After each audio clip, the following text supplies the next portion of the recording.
자, 그 다음에 중앙정부의 지출 성격상 자, 의무 지출에 해당하는 것을 모두 고르면 그랬거든요. 자, 반드시 해야 되는 거. 자, 지방세 교부. 자, 여러분 지방교부세. 지방교부세는요, 아예 자, 내국세 총액의 얼마?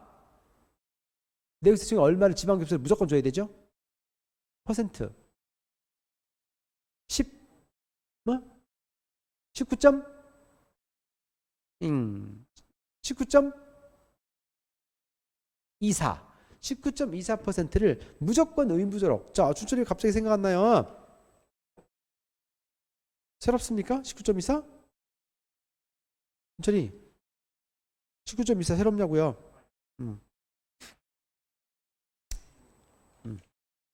자, 806.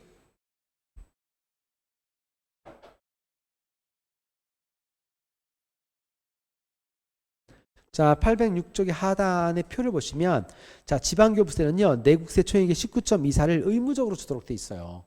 이해하십니까? 이건 의무예요, 의무. 자, 때문에 기억 맞고요. UN 평화유지활동 예산 분담금 그랬습니다. 자, UN에 가입했잖아요. UN에 가입했습니다. 자, 그래서 뭡니까? 바로 각 나라마다 뭡니까? 분담금이 책정됐을 거 아니에요. 자, 물론 뭡니까? 안 내도 그만이긴 한데, 자, 솔직히 우리 같은 나라가 안 내면, 야, 그건 좀 아니지 않냐?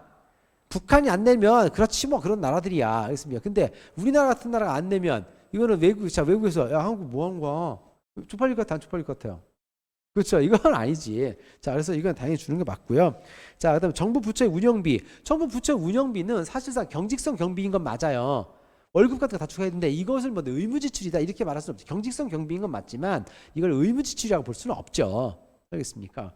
자, 그다음에 지방교육 재정교부금. 이건 뭐냐면 자, 이거는 지방교부세를 지방자치단체한테 주면 지방교부세고요. 이거를 지방교육청에다 주면 지방교육 그 교육재정교부금이라고 부르는 겁니다. 알겠습니까? 똑같은 건데 자, 시청이나 도청에다 주면 교부세. 알겠습니까? 자, 그 다음에 이거를 교육청에다가 주면 뭡니까? 지방교육재정교부금 이렇게 부릅니다. 이것도 의무적으로 주는 겁니다. 퍼센트가 정해져 있는데 뭐 우리가 굳이 알 필요는 없는 거고요. 자, 국채에 대한 이자. 아이고, 이자 당연히 내야죠. 자, 때문에 기억, 니은, 리을, 미음 이렇게 해서 3번이 정답이 됩니다. 알겠습니까?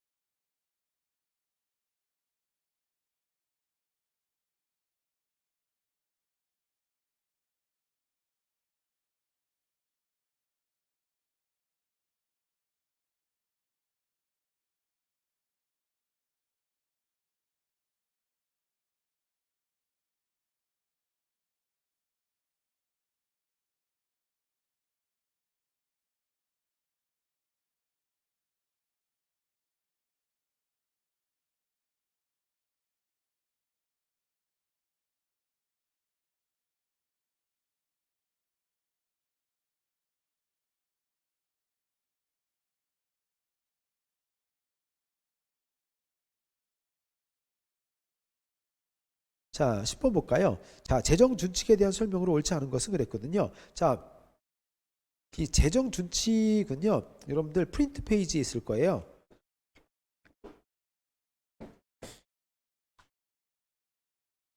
자, 프린트 페이지에 보시면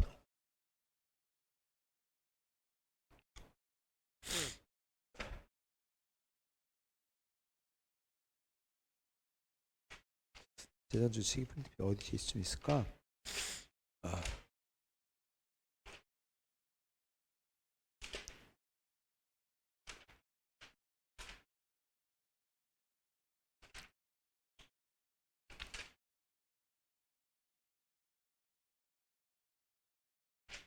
찾아보세요. 어디 있나? 47페이지에 47페이지 보세요. 자, 재정 준칙이라는 게 뭐냐면 이게 이제 문재인 정부 때 만들었던 건데 이 한마디로 재정에 대해서 국가가 앞으로 어떻게 해야 될지에 대해서 미리 나름대로 이제 원칙을 세운 거예요. 원칙을 세운 겁니다. 그래서 네 가지 원칙이 있어요. 채무 준칙, 자, 그다음에 수지 준칙, 지출 준칙, 수입 준칙 이렇게 네 가지가 있는데 채무 준칙은 뭐냐면 국가가 아무리 이제 어려운 상황이 있어서 빚을 지더라도 얼마 이상을 지지 않겠다라고 하는 그 원칙을 정한 거예요. 알겠습니다. 그게 채무 준칙이에요. 자, 그래서 그 주요 내용 보시면 GDP 대비 국가 채무 비율의 한도를 제시하거나 단계적으로 감소하도록 노력한다 이렇게 돼 있거든요. 그러니까 사실 우리가 이제 심화과정 공부했습니다만 국가 채무가 알다시피 우리나라 다른 나라에 비해서 엄청나게 건전하잖아요. 그렇죠? 자, 하지만 그럼에도 불구하고 자, 원칙을 정해서 더 이상 얼마 하지 않겠다. 그리고 매년 줄여나겠다라고는 자기 나름대로 어떤 정부의 의지를 표명한 그런 거예요. 자, 그다음에 수지 준칙은 뭐냐면요. 이거는 매 회계연도 동안 재정 수지를 얼마를 걷어서 얼마를 쓰겠다. 근데 여러분들 알다시피 이 수지라고 하는 것은 그 연예인 수지를 말하는 게 아니에요. 그렇습니까? 얼마를 걷어서 얼마를 쓰겠다는 겁니다. 그래서 지출이 더 많으면 자, 이거는 재정 수지 적자가 났다고 말하는 거고요. 수입이 더 많으면 이제 재정 수지가 흑자가 났다고 말하는 겁니다. 이해가십니까? 그러니까 한마디로 가장 좋은 거는요. 수지가 맞아야 돼요. 한마디로 거둔 돈과 나간 돈에 이게 균형을 맞추기 가장 좋거든요. 그래서 이거를 지키겠다 이런 뜻입니다. 자, 근데 사실 이제 흑자가 나기보다는 보통 그냥 가만 그냥 막 쓰면요. 다 매년 적자가 나죠. 그래서 계속 세권 발행한 거 알겠습니까? 자, 근데 그렇게 하지 않겠다는 얘기입니다. 알겠습니까? 그 의지를 표명한 거고요. 그다음에 자, 지출 준칙은요. 정부가 돈을 쓰더라도 원칙을 정해 쓰겠다는 겁니다. 그냥 생각나는 대로 막 쓰는 게 아니라 알겠습니까? 이거죠. 자, 그래서 보시면 총 지출 한도를 맞추겠다는 거예요. 자, 그래서 알겠죠? 그런 얘기고요. 자, 그다음에 수입 준칙은요. 자, 정부가 수입의 최고 또는 최저 한도를 설정하거나 특정 수입에 대한 배분 비율을 정하겠다는 겁니다. 한마디로 세금도 무조건 막 걷겠다는 게 아니고 무조건 막 깎아주겠다는 얘기가 아니에요. 알겠습니까? 자, 그런 식으로 해서 원칙을 정하는 겁니다. 이해가 좀 무슨 말이죠? 그래서 이걸 정한 거예요. 자, 그러면 문제를 풀어볼까요?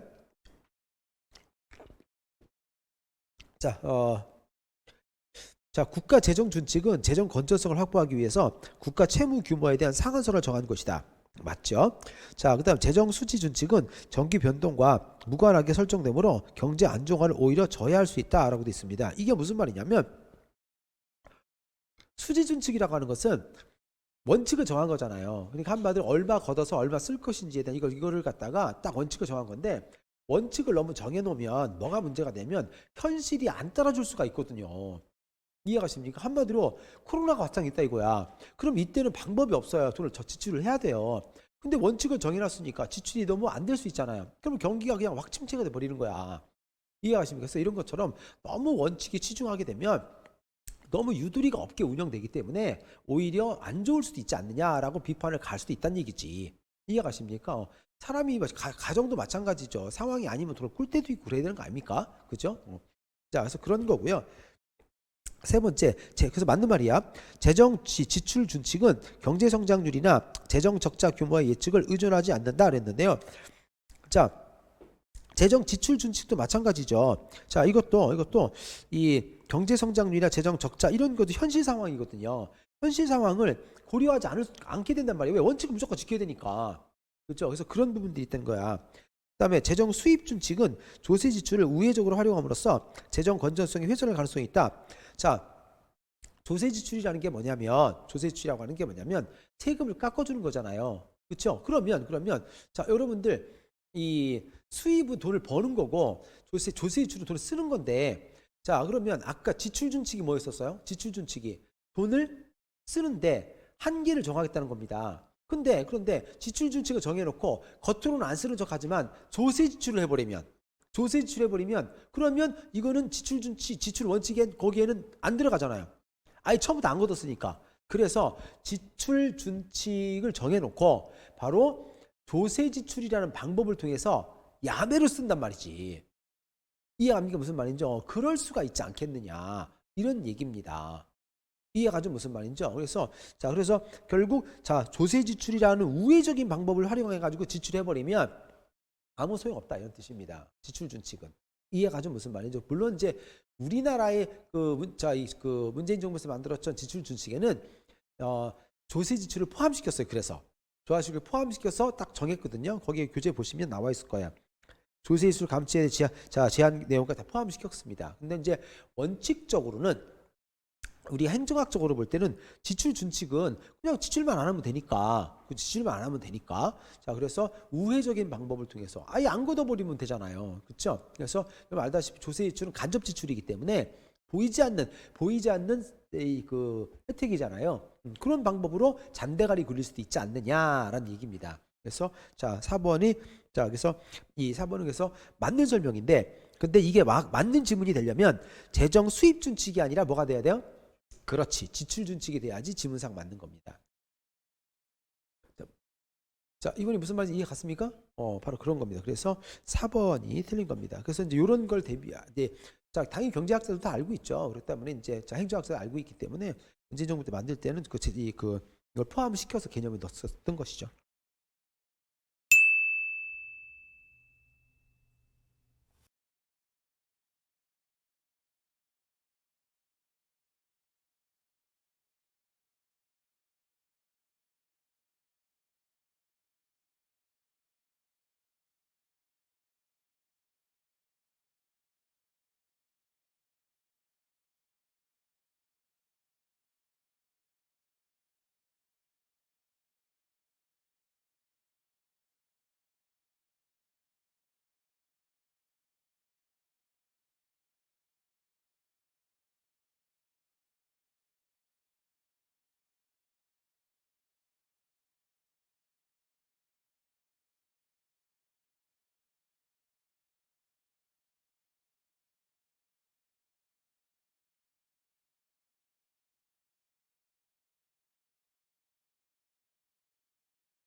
자, 그 다음에 지방자치법상 지방자치단체에 대한 국가의 지도 감독의 내용으로 옳지 않은 것은 중앙행정기관의 장과 지방자치단체 장이 사무를 처리할 때 의견을 달리하는 경우, 자, 이를 자, 협의 조정하기 위하여 국무총리 소속으로 행정협의조정회를 둔다 그랬습니다. 자, 여러분들 중앙정부하고 지방자치단체하고 싸움이 나면 이걸 어디로 가야 돼요? 국무총리로 올라가야 됩니다. 자, 국무총리 소속의 행정협의조정회로 올라가야죠.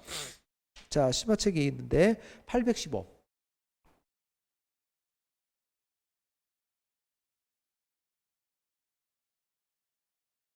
자, 심화책 815페이지 보세요. 자, 찾았습니까? 심화책 815. 자, 거기 보시면 국무총리 소속의 행정협의조정위가 있습니다. 국무총리 소속의 행정협의조정위. 자, 거기로 가면 됩니다. 자, 그거고요. 그래서 1번 맞았고요. 자, 두 번째, 지방자치단체나 그 장이 자, 위임받아서 처리하는 국가사무에 관하여 자, 시도지사에는 주무부 장관이, 시군 및 자치구에 대해서는 1차적으로 시도지사의, 2차적으로 주무부 장관의 지도 감독을 받는다라고 돼 있는데, 자, 오늘 아마 공부했던 내용이었었거든요. 낮에 공부했던 건데요.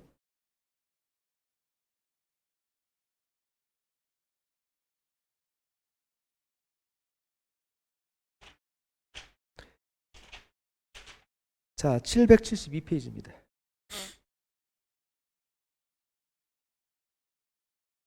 772페이지.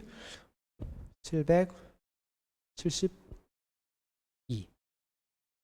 자, 거기 보시면 자, 밑에 보면 밑에 번에 괄호 2, 위에 있는 괄호 2가 아니라 밑에 있는 괄호 2 보면 국가사무나 국가사무나 시도사무의 처리 감독. 자, 이렇게 돼 있거든요. 그래서 자, 이 기초단체가 있고요. 기초단체가 있고, 자, 그 다음에 광역단체가 있고요.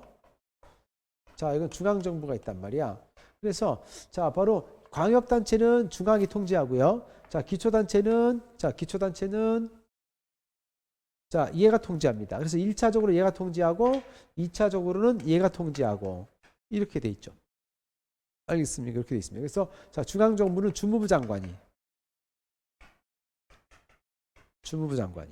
통제하도록 되어 있습니다. 알겠습니까? 이렇게 되어 있죠.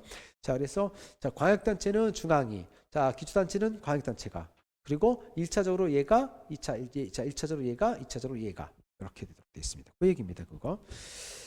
자, 그 다음에 세 번째, 자, 자, 이 행정안전부 장관이나 시도지사는 지방자치단체의 지휘 자치사무가 공익을 현저히 해친다고 판단되면 지방자치단체의 서류, 장부 또는 회계를 감사할 수 있다라고 되어 있는데요.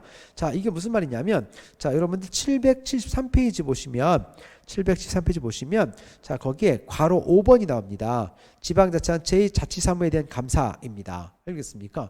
자, 그게 뭔 뜻이냐면, 그건 이런 내용으로 되어 있어요.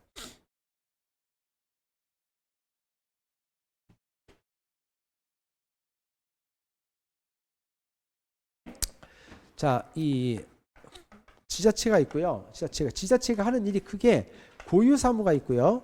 고유사무가 있고, 자, 위임사무가 있습니다. 이렇게 있어요. 고유사무는 지방자치단체가 원래 자기 거예요. 원래 자기 거.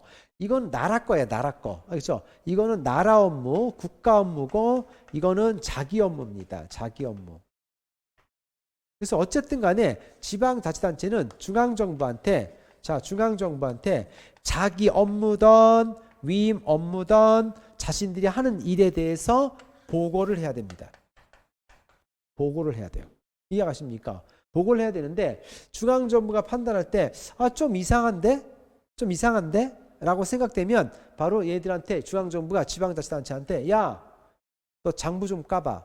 이럴 수 있는 겁니다. 알겠습니까? 장부를 깔아갈 수 있다는 겁니다. 근데 이 장부를 까라고 하는 것은요. 굉장히 쫀심을 우기는 거예요. 왜? 장부는요. 지자체의 모든 것이 드러나는 거거든요. 이해하십니까? 자, 예를 들어서 아무리 엄마라고 해도요. 수미야, 너 일기장 깔아가면 좋겠니? 그건 아니잖아요. 근데 우리 일기장 안 써버리면 그만이지만 자, 알겠습니까? 지방자치단체는 회계 기록을 안 할 수는 없죠. 돈 쓰고서 그걸 안 적는다는 건 말이 안 되는 거잖아요. 그래 안 그래요? 그러니까 일기장을 써야 되는데 일기장 깔아가는 겁니다. 야, 이건 보통 쫄심사가는 일이 아니거든요. 그렇기 때문에 함부로 못 해요. 그래서 이거는 깔아갈 수 있어요. 왜 깔아갈 수? 그래서 깔으라 함부로 하는 게 아닙니다. 그렇기 때문에 지방 정부가 위법한 행동을 하거나 또는 부당한 행동. 자, 이 두 가지가 있어요. 위법한 행동을 할 수도 있고 부당한 행동을 할 수도 있는데, 자, 이 국가 사무에 대해서는 원래 누구 일이니까, 원래 얘 일이니까 위법하던 부당하던 장부를 깔아갈 수 있습니다. 왜? 내 일이니까. 알겠습니다. 내 일이니까. 그런데 이거는 원래 얘 거잖아요. 얘 거기 때문에 함부로 장부를 깔아가면 안 됩니다. 그래서 지방자치단체 고유 사무에 대해서는 어떤 경우만, 위법한 경우만 장부를 깔아갈 수 있습니다. 알겠습니까? 위법한 게 뭐야? 나쁜 짓 하고 있는 거죠. 자, 이해할 수 있겠지 무슨 말인지 이겁니다. 그래서 바로 장부 까는 거는 바로 위법한 경우만, 자치사무의 경우는 위법한 경우만 장부를 깔아갈 수 있다. 이런 얘기입니다. 자, 근데 지문을 보시면 좀 읽어볼까요? 행정안전부 장관이나 시도지사는 지방자치단체의 자치사무가 공익을 현저히 형한다. 공익을 현저히 형하는 것과 위법하고는 다른 겁니다. 알겠습니까? 자, 공익을 현저히 형한다는 걸 법을 어겼다는 얘기가 아닙니다. 부당하다는 뜻입니다. 그죠? 자, 해당하고 판단될 때 지방자치단체의 서류, 장부를 까라고 한다. 알겠습니까? 이건 아니다 이거지. 이해가십니까? 그래서 3번이 틀린 설명입니다. 자, 그다음에 지방의회의 의결이 공익을 현저히 처한다고 한다고 판단되면 시도지사에 대해서는 중부부 장관이 시군 및 자치구에 대해서는 시도지사가 제의를 요구하게 할 수 있다라고 되어 있는데 무슨 말이냐면 여러분 알다시피 대통령은 국회에서 의결한 법률안에 대해서 뭐가 가능하죠? 거부권이 가능합니다. 알겠습니까? 자, 거부권. 지금 대통령 너무 많이 거부를 해가지고 국민들 몰랐던 거부권을 다 알게 됐는데요. 그런데 어쨌든 거부권을 행사할 수 있는데 똑같습니다. 자, 대전시장님도 마찬가지입니다. 자, 대전시 의회에서 만든 법이 뭔데요? 조례죠. 조례안을 바로 대전시장님은 거부권 행사할 수 있습니다. 알겠습니까? 자, 그런데 만약에 대전시 의회에서 어떤 조례안이 통과됐는데, 위에서 행안부 장관이나 관련 장관이 딱 봤을 때, 대전시 의회에서 저 조례안은 저거는 내가 볼 때는 아닌데? 자, 이렇게 판단하면, 바로, 관련 장관이 대전시장한테, 야, 대전시장, 너 거부권 행사 가능한 권위 있잖아. 또 거부권 행사해. 이렇게 요청할 수 있다는 얘기입니다. 이해가십니까? 그 얘기입니다. 거부권 행사를 요청할 수 있다. 이런 얘기입니다.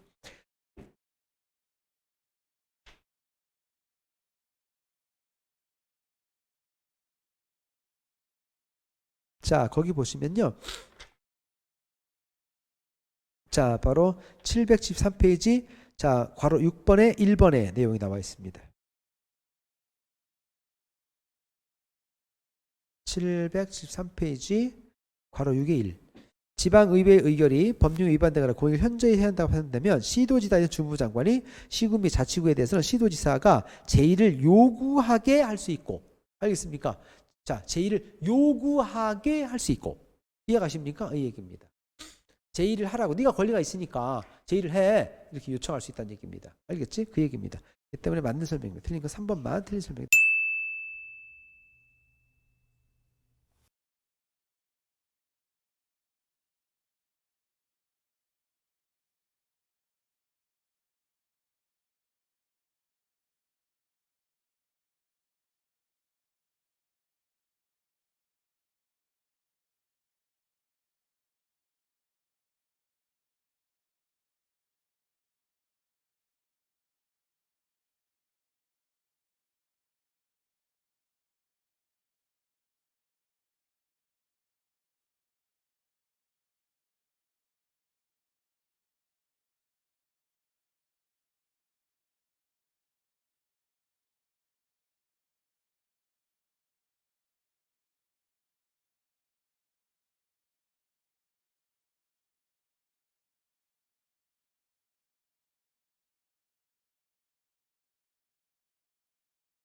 자, 발생주의 회계 제도에 대한 설명으로 옳지 않은 것을 그랬습니다. 자, 여러분 알다시피 우리나라의 이제 그 국가회계법에 의하면, 자, 이 발생주의입니까? 아니면 현금주의입니까? 뭐예요? 발생주의죠. 그리고 자, 이 기장 방식은요? 그렇습니다. 자, 그래서 2권에 있습니다. 2권에 국가회계법.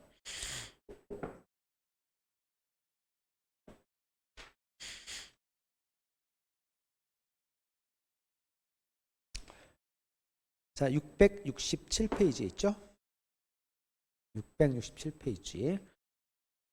자, 그러면 문제를 풀어보겠습니다. 자, 거래나 사건이 발생하는 시점에서 인식한 것으로 자산, 부채, 수입, 지출을 정확하게 측정하기 위한 회계법이다 그랬습니다. 언뜻 보면 맞는 것 같은데요. 자, 여러분들 보세요. 자, 복식북이니까요. 차변, 대변입니다. 자, 준철군 부르세요. 차변 뭐 들어가죠? 뭐가 들어가냐고요? 자, 자산의 증가. 자, 여기는 자산의 감소. 이렇게 됐죠? 여기 뭐 들어갑니까? 생각 안 나요? 갑자기 물어보니까. 자, 부채의 감소. 자, 그 다음에 부채의 증가. 자, 여기는 자본의 감소. 여기는 자본의 증가. 자, 여기는 비용의, 자, 비용의 발생. 자, 여기는 수익의 발생. 이렇게 기장이 됩니다. 알겠습니까? 그래서 이것은, 자, 여러분들 심화 교재에서 자, 659페이지에 기록되어 있습니다. 자, 그렇죠. 자, 그래서 그러면 결국 기장을 하는데 네 가지입니다. 자, 다섯 가지군요. 자산, 부채, 자본, 비용, 수익이라고 하는 다섯 가지로 구분이 됩니다. 근데 단식부기는요. 자, 단식부기는 이렇게 기록이 됐죠. 자, 여기는 내용을 적는 것이고요.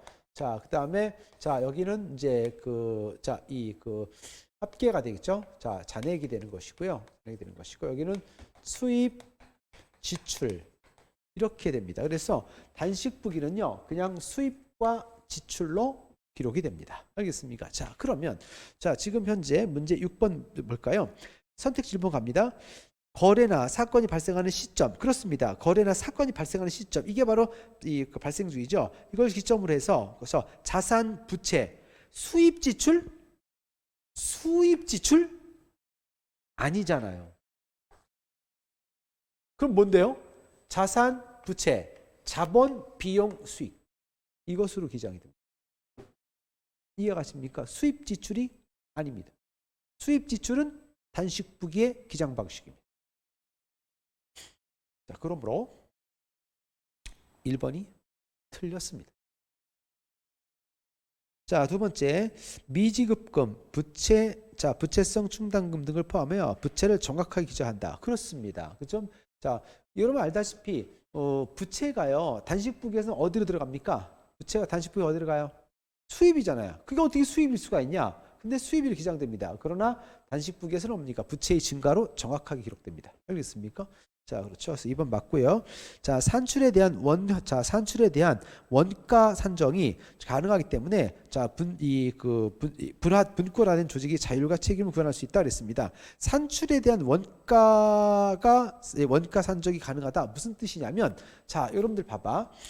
내가 원가 10만 원 주고 사가지고 10만 원으로 10만 원 주고 사가지고 12만 원에 판매를 했단 말이야. 알겠습니까? 한마디로 내가 도매로다가 얼마 주고 산 거야? 10만 원 주고 산 거지. 그래서 2만 원 남겨먹고 12만 원에 판 거야. 이해가십니까? 그랬을 때 그러면 단식부기에서는요 그냥 단순히 다 현금 얼마 들어왔어? 12만 원 들어왔지. 그러니까 단순히 현금 12만 원 수입 이걸로 끝나는 거야. 근데 실질적으로 내가 12만 원 번 거냐? 자, 다현아, 내가 12만 원 벌었어? 얼마 벌었는데? 2만 원 버는 거잖아. 근데 단식부기는 12만 원 번으로 된다고. 그런데 이거는요, 정확합니다. 이건 정확해요. 볼까요? 자, 일단은 현금 12만 원이 들어왔지. 현금 뭔데? 자산이지. 그럼 뭡니까? 자산의 증가. 알겠습니까? 자산의 증가. 자, 현금 12만 원. 자, 이렇게 됐거든요. 자, 그런데 문제는 근데 10만 원짜리 물건이 어떻게 됐어요? 10만 원짜리 물건이 어떻게 됐어? 팔았다며. 10만 원짜리 물건 어떻게 됐어? 없어졌지. 그럼 뭡니까? 자산이 뭐예요? 감소입니다. 그렇습니다. 자산의 감소. 상품 10만 원짜리가 없어졌어요. 근데 여러분들 알다시피 자, 복식부기는 반드시 차대가 어떻게 돼야 돼요? 정확히 일치해야 됩니다. 자, 그러면 현금 12만 원 들어왔는데 자산은 10만 원밖에 안 나갔지. 그래요? 안 맞잖아. 맞춰볼까? 2만 원 수익이야. 알겠습니까? 수익. 이익금 발생한 겁니다. 이익금 2만 원. 자, 이렇게 해서 자, 이렇게 연결된 겁니다. 정확하게. 이해하십니까? 그래서 원가 10만 원이었고 이익이 12만 원이니까 정확합니다.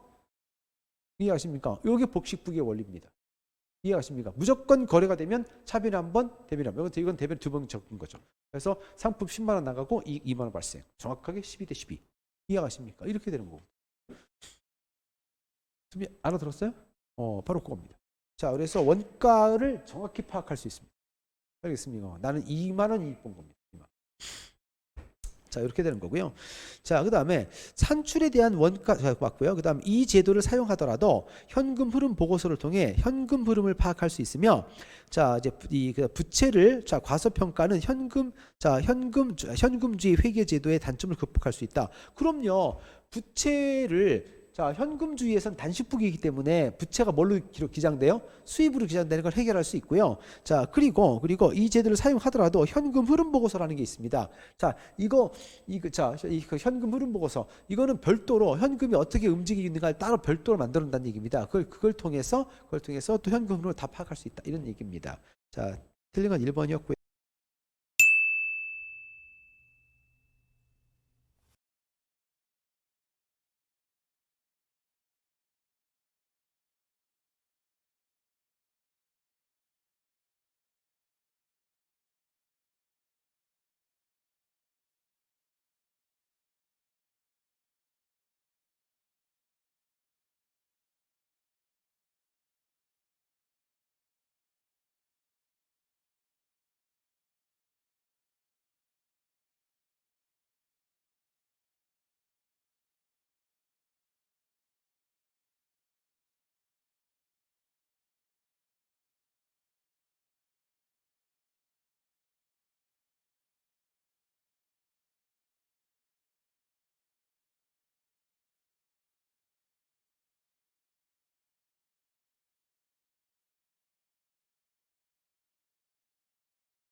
두 번째, 자, 신뢰성과 윤리 문제가 국정 운영의 핵심 쟁점으로 제기되는 이유가 아닌 것은 그랬거든요. 자, 여러분들 예를 들어서 요즘 들어 신뢰성 문제가 국정 운영의 핵심 키워드가 된 이유가 뭐냐 이겁니다. 공무원들이 법을 잘 지키고 모든 것을 모범적으로 하면 그러면 자, 윤리 문제가 핵심 키워드가 될 수 없어요. 근데 공무원들이 뻑하면 뉴스만 들으면 공무원이 돈을 떼어먹었네. 알겠습니까? 공무원이 사기를 쳤네. 맨날 이런 뉴스만 나오면 당연히 뭡니까? 대통령은 자, 지금 공무원들이 너무나 부패했다. 때문에 내 임기 동안 모든 걸 걸고 공무원들의 뭡니까? 뭐 윤리 문제에 대해서 모든 걸 바치겠다. 뭐 이런 식으로 나오게 안 되는 거 아닙니까? 잘하고 있으면 그런 얘기가 나올 리가 없는 거거든요. 그렇기 때문에 결국 지금 이런 게 문제가 된다는 얘기는 최근 들어서 공무원의 윤리 문제가 심각하다라는 뜻입니다. 알겠습니까? 자, 그걸 전제를 풀어보세요. 그러면 자, 지방 분권화 증대에 따른 지방 행정 과정의 시민 참여 확대. 자, 여러분들 지방 행정을 하는데 시민들이 막 참여해서 참여하면 참여할수록 지방 공무원들이 돈 떼먹기가 쉬워질까요? 어려워질까요?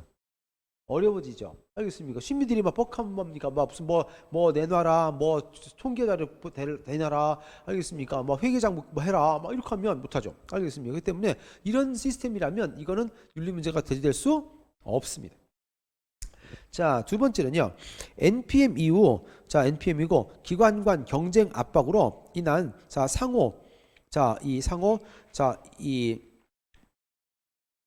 부정과 상호 적대감이 적대감 증대 가능성 이렇게 되어 있습니다. 여러분들 NPM 이후에 이 기관들끼리 서로 이제 경쟁을 해가지고 이제 비용을 아끼고 막 이런 분위기, 성과를 내고 막 이런 분위기로 가잖아요.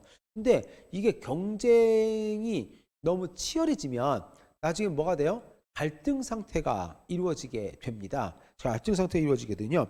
자, 그러면 이렇게 되면 그게 심해져 가지고 결국은 이거 성과를 내기 위해서 부정한 방법을 사용할 수도 있을 수 있다는 겁니다. 이해가십니까? 그래서 이런 문제 때문에 자, 신뢰성 문제가 대두될 수 있죠. 왜냐하면 우리가 경쟁을 하는 건 좋은데 경쟁이 심해지면요 상대방에 대한 뭐가 생겨요?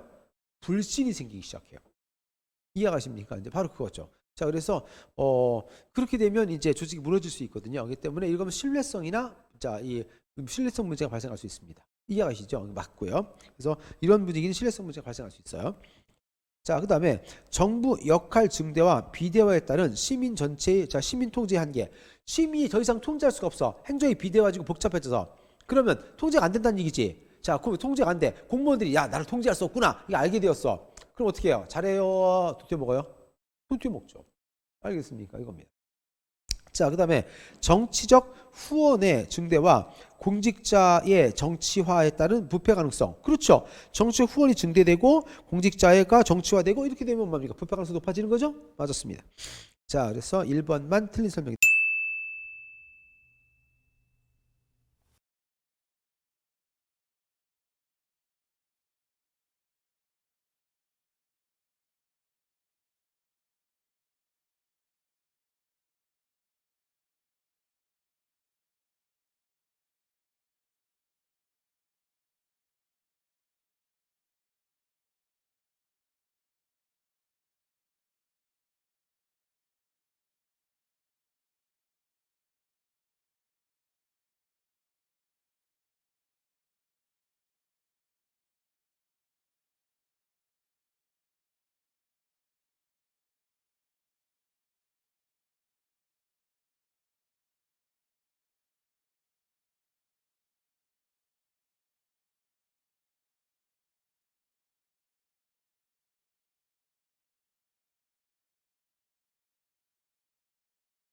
자, 우리나라의 지방자치단체의 재정에 대한 설명을 옳은 것을 그랬는데요.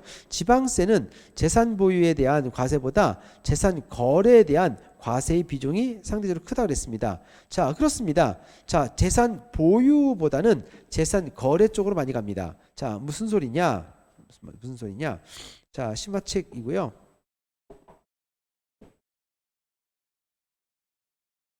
그러니까 재산 보유는요. 재산세고요. 그 다음에 그다음에 등록 면허세가 있습니다. 알겠습니까? 자, 이 재산세와 등록 면허세. 자, 그러면 자, 이 재산세는 뭡니까? 재산을 보유하면 돈을 내야 되죠. 자, 근데 뭡니까? 등록 면허세는 뭡니까? 재산을 어떻게 하면 돼요? 등록하면 되는 겁니다. 이해하시면 등록할 때 샀으니까 여러분 자동차 사면 뭐 해야 돼요? 등록 면허세 내야 되거든요.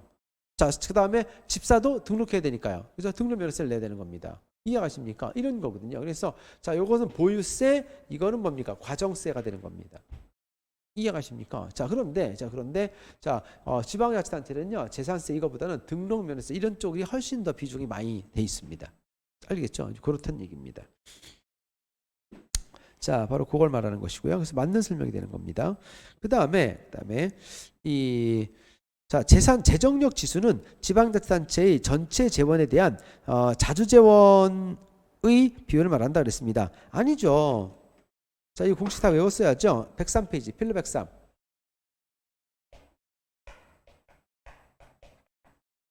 재정력 지수는 자, 기준 재정 수요액 분 대비 자, 기준 재정 수입액이거든요. 이거거든요. 전혀 다른 개념입니다. 자, 여기서 말하는 자주재원과 어디 갔어? 자, 전체 재원 대비 자주재원은 이거잖아요. 이거죠. 이거는 재정 자립도죠. 재정 자립도. 자, 그래서 이거는 일반회계 총수입에서 자, 총수입에서 자, 바로 자, 자주재원이죠. 자주재원, 지방세 플러스 세외 수입 이거거든요. 때문에 재정력 지수가 아니라 재정 자립도입니다. 이번 틀렸고요. 재정 자립도란 일반회계 세입에서 자주재원과 지방교부세를 합한 일반 재원의 비중이다 그랬습니다. 또 틀렸네요. 자, 여러분들, 자, 여기는 일반 회계 총수입에서 자주재원에다가 플러스 뭐가 들어가야 돼요? 지방교부세.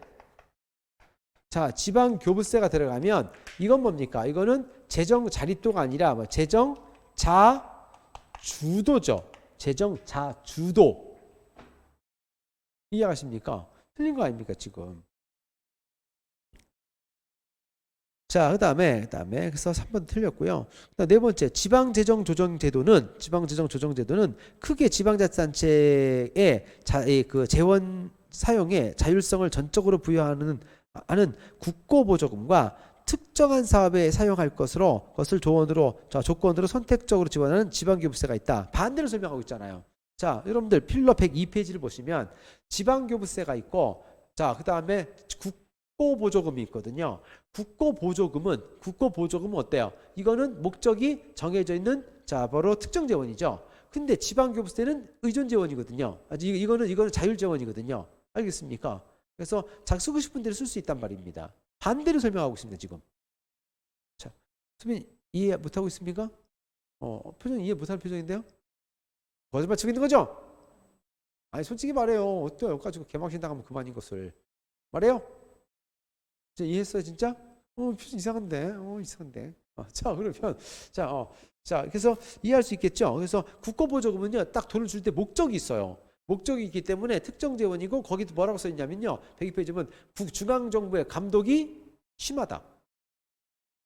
알겠습니까? 자, 근데 그거에 비해서 지방교부세는 뭡니까? 자율재원입니다. 이해가시죠? 그래서 쓰고 싶은 대로 쓰면 돼. 그래서 이 지방교부세도 이 특정 재원인 게 많은데요. 자, 왜 그러냐면 지방교부세가 4개로 이루어져 있어요. 4개로 이루어져 있습니다. 자, 그래서 보통교부세, 특별교부세, 그다음에 이 부동산교부세, 소방안전교부세거든요. 그런데 이거는 특정 재원이고, 이건 특정 재원이고, 이거 특정 재원이고, 이게 뭡니까? 일반 재원이고, 요게 일반 재원이거든요. 이렇단 말이야. 그러면 반은 일반 재원이고 반은 특정 재원인데 자 어째서 이걸 갖다가 일반 재원이라고 말하냐? 일단 여기서 이건 빼요. 이거는 별도입니다. 재원이 다르죠. 별도죠. 그래서 얘는 뭡니까? 뭐예요? 재원이 뭐예요? 얘 재원이 뭐예요? 부동산 기부세 재원이 뭐냐고요? 돈 어디서 나냐고요? 자, 이거 돈 어디서 나냐니까 부동산 기부세는? 자, 종합부동산세. 자, 종합부동산세에서 빼주는 거잖아요. 그리고 이거는 뭡니까? 이 돈은 어디서 나요? 소방기부세는 돈 어디서 났어요? 자, 바로 담배소비세의 45%잖아요. 그렇죠? 자, 그래서 근데 이거는 별거 없고요. 이게 엄청 크단 말이에요. 이게 엄청 큰데 이게 자율재원이라고요. 그리고 자, 이 지방교부세가요. 자, 이게 뭡니까? 이게 내국세. 자, 내국세 총액의 19.24를 준단 말이에요. 근데 19.24를 100% 했을 때 이게 뭡니까? 97%가 이게 3%라니까. 이건 반반이 아니에요. 이게 무슨 반반이야. 97대 3인데. 이해하십니까? 보통 교부세만 일반이고 이거 특자 뭐가요? 97대 3인데. 알겠습니까? 이거는 그냥 다 주는 거예요, 그냥. 이해하십니까? 무슨 말인지? 이렇게 되는 겁니다. 90차. 그래서 이 퍼센트는요, 이미 심화책에 다 나오는 내용입니다. 알겠죠? 퍼센티지는 이겁니다. 자, 그래서 반대로 설명한 겁니다. 그래서 맞는 것은 1번만 맞는 설명이 되겠습니다.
자, 그 다음에 10번 문제 볼까요? 국가지정법 제1조에 규정된 행정운영 목적과 그에 대한 설명을 옳지 않은 것을 했습니다. 자, 국가지정법입니다. 이 법은 국가회계와 이와 관련되는 기본적인 사항을 정하여 국가회계를 투명하게 처리하고 재정에 관한 유용하고 적절한 정보를 생산 제공하는 것을 목적으로 한다. 이렇게 돼 있거든요. 자, 여러분들 이거는 국가재정법이 아니라 뭐예요? 국가회계법입니다. 우리는 이제 국가지정법 중심으로 워낙 공부하다 보니까 국가회계법이라는 거에 대해서 익숙하지가 않은데, 자, 보세요. 국가회계법은 아주 간단해요. 그냥 국가 장부 정리하는 법이에요. 자, 여러분들 664페이지 볼까요?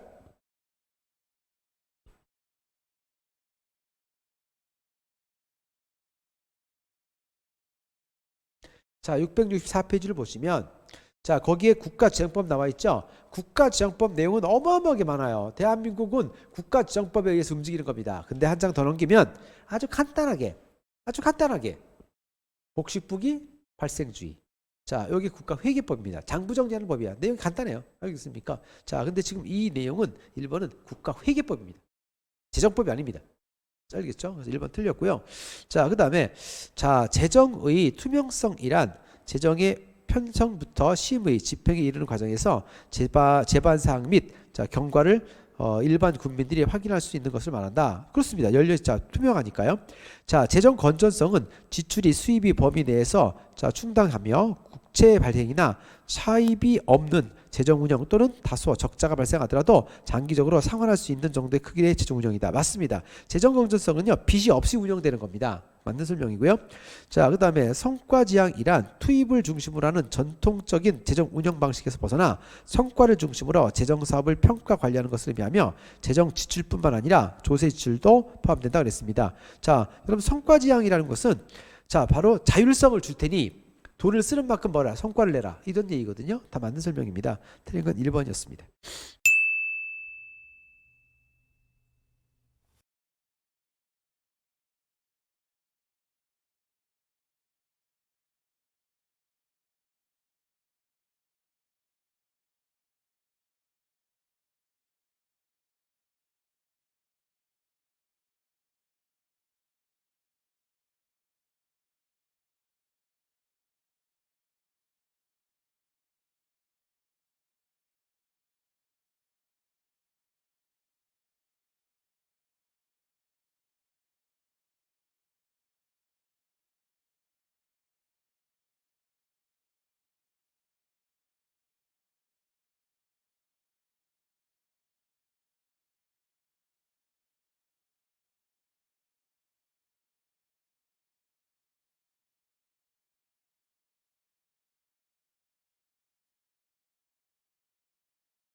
계급제에 대한 설명을 찾는 것은 개별 공무원의 자격과 능력을 기준으로 계급을 설정하고 이에 따라 공직을 분류하는 것이다. 맞았고요.